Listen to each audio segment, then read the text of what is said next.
So, Ben, let's talk about legacy.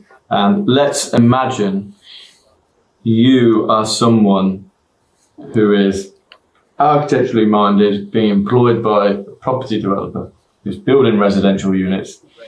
They want to create this legacy of fantastic buildings that they want to look back in 10 years, 20 years' time and say, I built that and the people in it are still happy living there.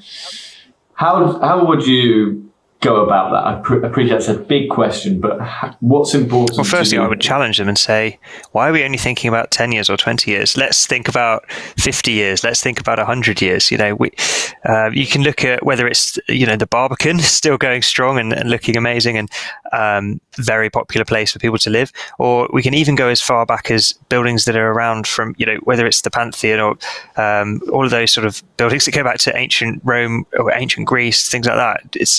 It is possible to build things that last a long time, but to do that, we do have to focus on quality. And it's unfortunately the way that a lot of the British model is, the way it's set up is effectively, you build something, it looks great on day one for the photographer to come in and take those nice jazzy marketing photos.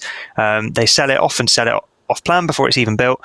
And then, to be honest, as long as there's no major defects within the first 10 years or 12 years, whatever it might be, to kind of walk away and job done. Successful, Everyone gets their bonus. That's brilliant.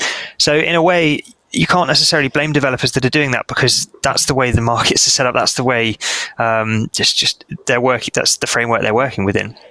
For me, it's been really interesting to see the rise of the emergence of things like build to rent, actually, where we're looking at much longer term gains. So, often funded by pension funds, things like that. So they're thinking about their gains over 50 years rather than the first 10 years or whatever.